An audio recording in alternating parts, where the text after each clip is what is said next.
Hello and welcome. I'm Linda Kincaid. Ahead on CNN Newsroom, new strikes in Israel and Iran, even as talks are set to start in Istanbul. What the diplomatic outlook is right now. It comes as the White House slow rolls its response to the conflict when Trump says he could make up his mind on whether to get involved. Plus, a Palestinian student activist is out of an American prison. We'll break down the ruling that led to Mahmoud Khalil's freedom.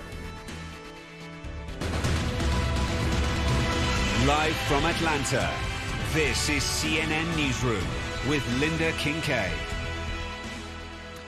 An Iranian official says the latest round of Israeli airstrikes targeted Iran's nuclear research complex in Isfahan. A strike on a residential building in the city of Qom killed 2 people and injured 4 others, according to Iranian state media. The city is close to Iran's Fordo fuel enrichment plant. In Israel, people took shelter from the latest Iranian missile launches. Iran is denying Israel's claim that it's been forced to cut back on missile launches because of dwindling stock. A senior Iranian official tells CNN that Iran's using more advanced precision missiles and doesn't need to fire as many of them. In Holon, just outside of Tel Aviv, a building caught fire. Israel says it was hit by shrapnel from an intercepted missile. And on Friday, European diplomats held talks with Iran in Geneva, hoping Iran will return to nuclear talks with the U.S. Well, President Trump says his decision on whether or not the U.S. will strike Iran could come in less than 2 weeks. CNN senior White House correspondent Kristen Holmes has more. President Donald Trump stopping to talk to reporters about the conflict between Israel and Iran on the way to his New Jersey golf club in Bedminster, saying this about calling Prime Minister Benjamin Netanyahu and asking him to stop the fighting for at least a brief period to bring Iran to the table. Well, I think it's very hard to make that request right now. If somebody's winning, it's a little bit harder to do than if somebody's losing. But we're ready, willing, and able, and we've been speaking to Iran, and we'll see what happens.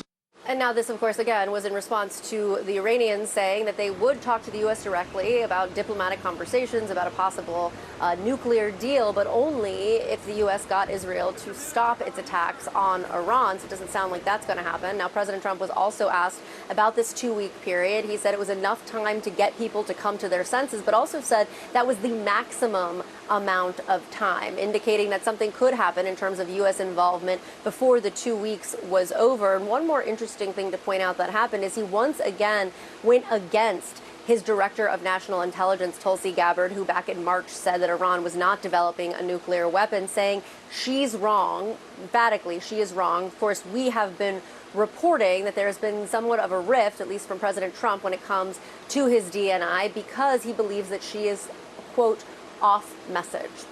Kristen Holmes, CNN, the White House. Well, as Kristen Holmes mentioned, President Trump says his director of national intelligence is wrong about Iran's nuclear capabilities. He was asked about that again on Friday. What intelligence do you have that Iran is building a nuclear weapon? Your intelligence community has said they have no evidence that they are at this point. Well, then my intelligence community is wrong. Who in the intelligence community said that? Your director of national intelligence, Tulsi Gabbard. She's wrong. Well, Gabbard claims the media is taking her congressional testimony about Iran out of context. In March, she told members of Congress that Iran is, quote, not building a nuclear weapon, end quote. But she posted this on Friday on social media, saying America has intelligence that Iran is at the point that it can produce a nuclear weapon within months to weeks. President Trump has been clear that it can happen, and I agree. Well, the UN nuclear watchdog has reached similar conclusions as Gabbard before she changed her tune. The agency's Director General, Rafael Grossi, spoke Friday about whether Iran has an active nuclear weapons program.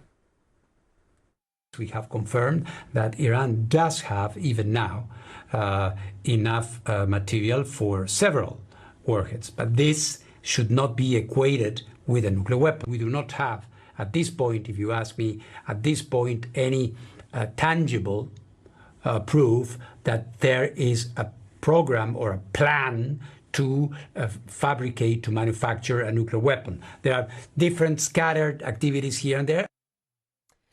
Well, Iran filed a complaint at the United Nations against Grossi on Friday, accusing him of failing to condemn Israel's military action.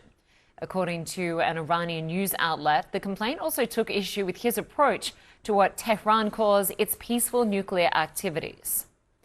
Israel's foreign minister says his country had no choice but to strike Iran, just hours before Israel launched its Operation Rising Lion. The UN agency found Iran in breach of its non-proliferation obligations. That was the first time in 20 years Tehran was in that position. The Israeli minister visited the site of an Iranian strike in Haifa on Friday and said that Tehran simply can't be trusted. We know from the record of Iran, they are not negotiating honestly. And we just read it from the last report of the IAEA that stated they are breaching all their commitments. So personally, I'm skeptical with regard to their intention and honesty. We have no other option but to remove this existential threat by ourselves. And this is what we are doing. Iran's foreign minister is in Istanbul today. These are live pictures coming to us right now. The foreign ministers of the Organization of Islamic Cooperation are meeting together. They're expected to focus on Israel's strikes against Iran, including those targeting nuclear sites. Well, Sanam Vakil is the director of the Middle East and North Africa program at Chatham House. She joins us live from London. Thanks so much for your time.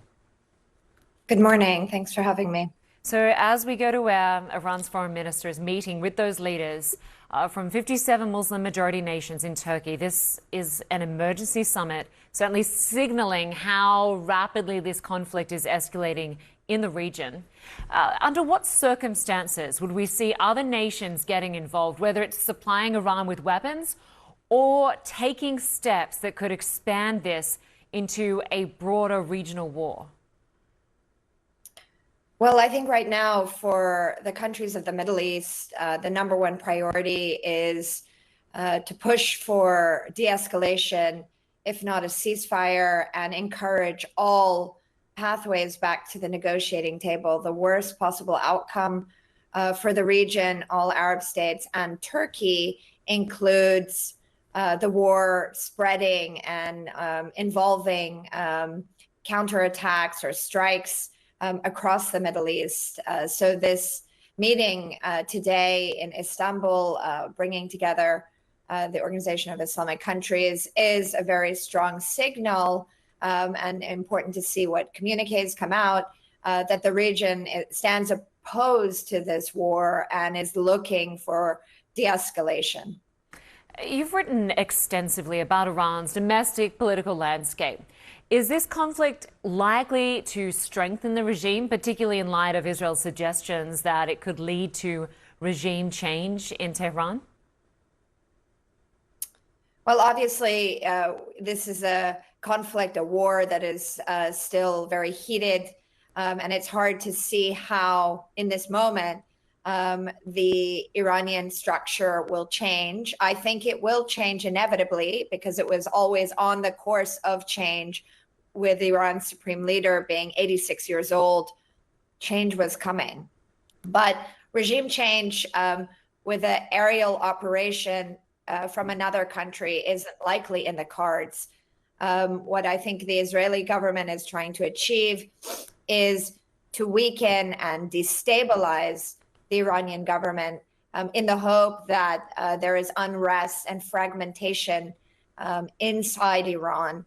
And in this moment, that is also unlikely.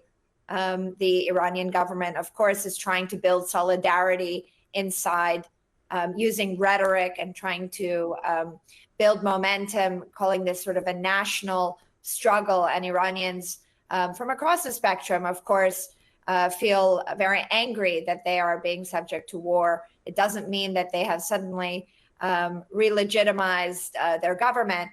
But we have to wait and see how things unfold. It's very dangerous for Iranians themselves. Obviously, the regime is in a very fragile and difficult situation. But the spillover effect of unrest in Iran for the region is also dangerous. And that is what's driving this meeting in Istanbul. I want to ask you about potential U.S. involvement because President Trump has said he'll announce his position on the U.S. role in this conflict within 2 weeks. From your perspective, what should the United States be doing, both militarily and diplomatically, right now?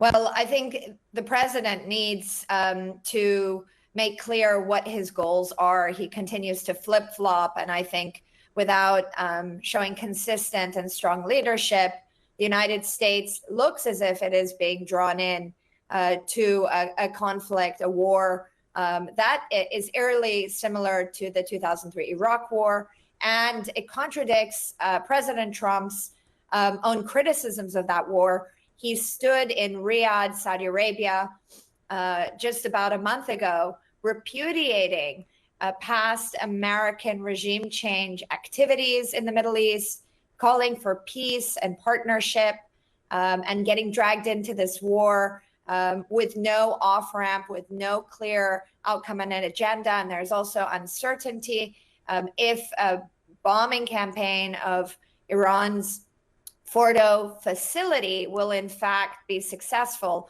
So there are many unknown outcomes here, and I think that's very dangerous for the president of the United States. It will compromise America's legitimacy if things don't go wrong, but it certainly it compromises trust in the United States, I think, at a very critical moment globally. And just quickly, what is your assessment of how close Iran actually is to nuclear weapons capability, technically and politically? I think that Iran has the know-how. It's had the know-how for quite some time. It also has much of the needed components. But the Islamic Republic has committed to not weaponizing its program. On June 15th, it was heading to the diplomatic negotiating table because ultimately it was using the elevated levers of its program to try to obtain a deal and sanctions relief, which is what it ultimately needed. What worries me deeply is, however this crisis ends, we might very well see a more militarized Iran. It might not be the same structure of government, but certainly the thinking will be embedded that Iran needs further security, and it could come through a weaponization of its program when it's rebuilt. All right, Sonam Vakil, appreciate your analysis and perspective from London. Thanks very much. Thank you. While some of Israel's strikes on Iran were precise, others have leveled entire buildings. Coming up, a CNN investigation takes a closer look at how civilians have been impacted. Plus, the Israel-Iran conflict driving up global oil prices. Russia's president shares how oil-producing countries in OPEC are responding.